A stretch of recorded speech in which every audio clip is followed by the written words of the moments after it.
नेपालको संविधान 2072 जारी भएपछि मुलुकले नयाँ बाटो समायो। वर्षौंदेखि संविधान सभा मार्फत नयाँ संविधान निर्माणका लागि दबाब दिँदै आएका थुप्रै समुदायले स्वागत गरे। 7 वर्ष अघि नेपाली जनताका प्रतिनिधिले आफै मेहनत गरेर निर्माण गरेको संविधान कार्यान्वयनको चरणमा छ। संविधान अनुसार निर्माण हुनुपर्ने थुप्रै ऐन, कानून र नियम अझै बनेका छैनन्। कयौं ऐन कानूनहरू बाजिएका छन् भने संविधानकै कतिपय दफा उपदफामा विभिन्न दल, समूह र समुदायको असहमति र असन्तुष्टि पनि छ। मुलुकको संविधान कार्यान्वयनका सिलसिलामा कतिपय राजनीतिक दलले पूर्व अभ्यासलाई स्मरण गर्दै संविधान कार्यान्वयनमा देखिएका अलमल र कमजोरीलाई संविधानको अन्तिम व्याख्याता सर्वोच्च अदालतले सच्याएर स्पष्ट पारेको छ। नेपालको इतिहासमा जनता माझ गएर मस्यौदा तयार गरिएको यो पहिलो र विश्वको सबैभन्दा पछिल्लो संविधान भएकाले यसलाई सिङ्गो विश्व समुदायले स्वागत गरेको बताउनुहुन्छ संविधान तथा कानूनका अध्येता ऋषि आजाद। पहिलो पटक नेपालको इतिहासमा जनता संविधानको स्रोत भएको र जनताले जनताका लागि संविधान बनाएका कारण यो संविधान संसारकै उत्कृष्ट संविधान बनेको र 7 वर्षको अवधिमा संविधान सर्वस्वीकार्य भइसकेको उहाँको भनाइ छ। संविधान राज्यको मूल कानून हो जसले राज्यका सबै संयन्त्रलाई निर्देशन गरेको हुन्छ। मूल कानून हुने भएको हुँदा संविधानमा उल्लेख भएका विषयवस्तुले महत्त्वपूर्ण अर्थ राख्छन्। कानूनी राज्यको सिद्धान्तका आधारमा सञ्चालन हुने राज्यमा संविधान भन्दा माथि कोही हुँदैन। संविधान कार्यान्वयनमा देखिने अलमल र अस्पष्टताको सही ढङ्गले व्याख्या गरेर सर्वोच्च अदालतले नजिर स्थापित गर्नेछ र बिस्तारै संविधान पूर्ण संविधान बन्नेछ, अध्येता आजाद भन्नुहुन्छ।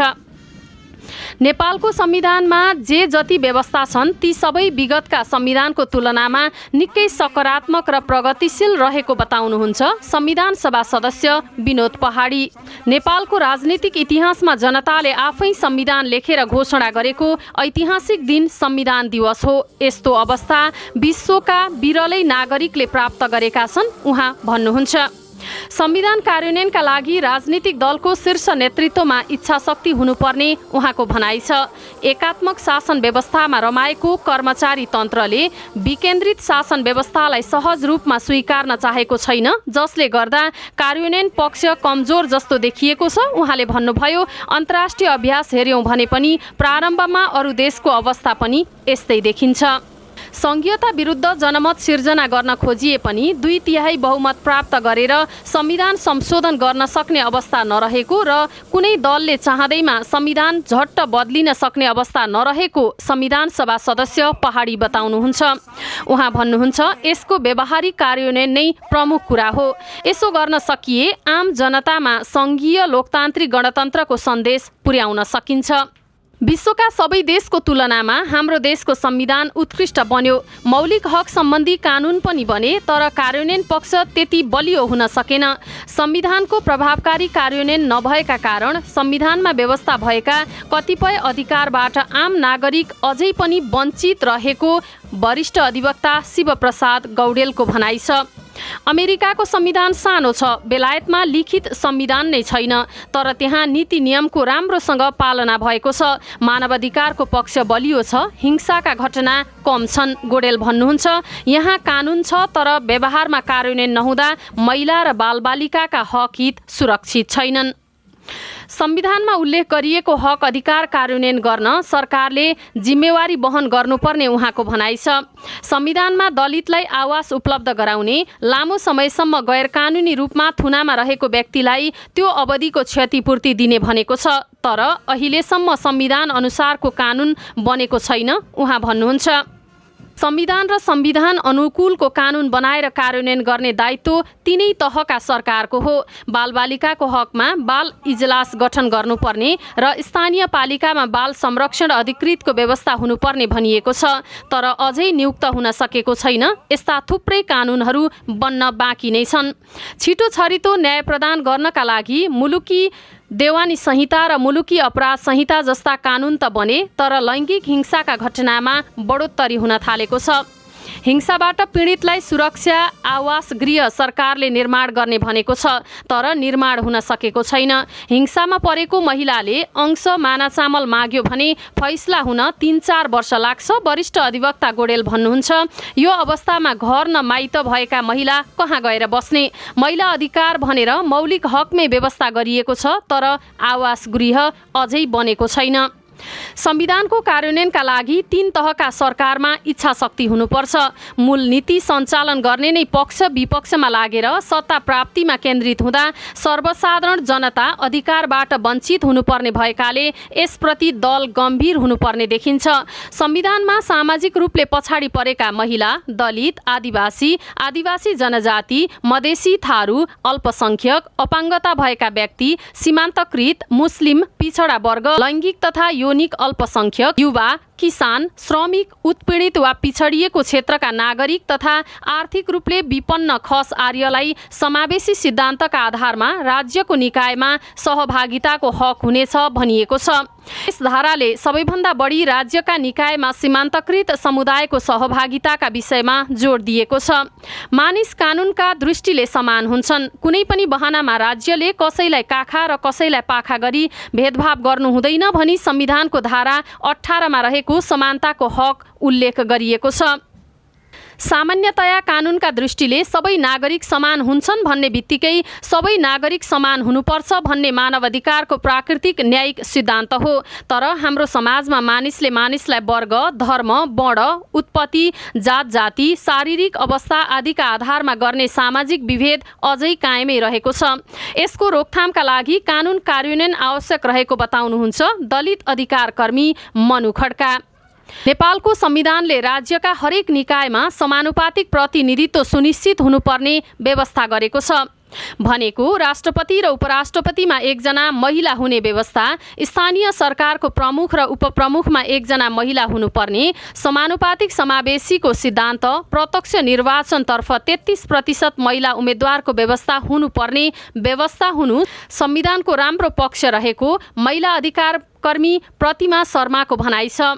केही नहुनुभन्दा पनि यी विषय समेटिनु राम्रो पक्ष भए पनि व्यवहारमा यसको कार्यान्वयन पक्ष फितलो रहेको उहाँको भनाइ छ। स्थानीय तहमा उपप्रमुख पदमा मात्र महिलालाई उठाइएको छ। प्रमुख पदमा 1% मात्रै महिला छन्। ओडाध्यक्ष पदमा महिलालाई उम्मेद्वार हुने व्यवस्था छैन। गठबन्धनका उम्मेद्वार भएमा फरक लिङ्गका उम्मेद्वार हुन अनिवार्य छैन भन्ने व्यवस्था हुनु, समानुपातिक समावेशिताका आधारमा 50% महिला सहभागिताको सुनिश्चित नहुनु, आमाको नामबाट नागरिकता दिने स्पष्ट व्यवस्था नहुनु जस्ता कारणले यो संविधान महिला मैत्री नरहेको उहाँको भनाइ छ। संविधानले पहिलो पटक यौनिक तथा लैङ्गिक अल्पसंख्यकको हक स्थापित गरेको छ। राज्यका निकायमा उनीहरूको प्रवेश सुनिश्चित गरेको संविधानको यो व्यवस्थाले पिछडिएका वर्गको अधिकारलाई समेटेको यौनिक तथा लैङ्गिक अल्पसंख्यकका क्षेत्रमा कार्यरत अनिक राणा बताउनुहुन्छ, संविधानमा हाम्रो अधिकार सुनिश्चित छ। कुनै व्यक्तिलाई लिङ्गका आधारमा विभेद हुँदैन भनिए पनि हामीले विभेद सही रहेका छौँ उहाँले भन्नुभयो। संविधानको धारा 24 मा छुवाछुत तथा भेदभाव विरुद्ध हक अन्तर्गत कुनै पनि व्यक्तिलाई निजको उत्पत्ति, जात, जाति, समुदाय, पेशा, व्यवसाय वा शारीरिक अवस्थाको आधारमा कुनै पनि निजी तथा सार्वजनिक स्थानमा कुनै प्रकारको छुवाछुत वा भेदभाव गरिने छैन भन्ने उल्लेख गरिएको छ। हाम्रो समाजमा अझै पनि जात जाति आदिका आधारमा मानिसलाई विभेद गर्ने गरिएको पाइन्छ। अपाङ्गता भएका व्यक्तिलाई पनि अपाङ्गताकै आधारमा विभेद गर्ने गरिन्छ। यस्ता किसिमका विभेद रोक्न यो धाराको व्यवस्था गरिएको हो। अब कसैले अपाङ्गताकै आधारमा अपाङ्गता भएका व्यक्तिलाई विभेद गर्दछ भने यो व्यवस्थाका आधारमा संवैधानिक हक हनन भएको भनी उजुरी दिन सकिने संविधानले व्यवस्था गरेको छ। यो संविधानले अपाङ्गता भएका नागरिकको हकमा राजनीतिक अधिकारलाई पहिचान दिँदै मूल प्रवाहीकरण गरेको छ। यसभन्दा अगाडि संविधानमा अपाङ्गताका सवाल उल्लेख गरिए पनि ती सबै राज्यका निर्देशक सिद्धान्तमा उल्लेख थिए। ती विषयवस्तु उप कहीँ कतै अदालतमा उजुरी गर्न पाइने छैन भन्ने थियो।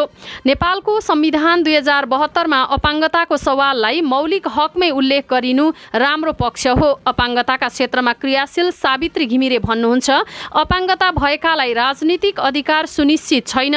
प्रतिनिधि सभाको लागि अल्पसंख्यकमा समेटे पनि प्रदेश र स्थानीय तहमा भने कुनै व्यवस्था नहुँदा राजनीतिक अधिकारबाट भने वञ्चित हुनुपर्ने अवस्था रहेको छ।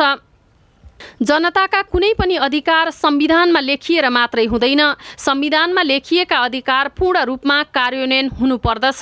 संविधान कार्यान्वयन गर्न हकवाला, सरोकारवाला र संविधान कार्यान्वयन गर्ने पक्षलाई संविधानमा के विषय समेटिएको छन् भन्ने कुराको जानकारी हुन पनि आवश्यक छ। इतिहासमै प्रथम पटक संविधान सभाबाट नेपालको संविधान जारी भएको दिनको सम्झनामा आज सोमबार देशैभर संविधान दिवस मनाइएको छ।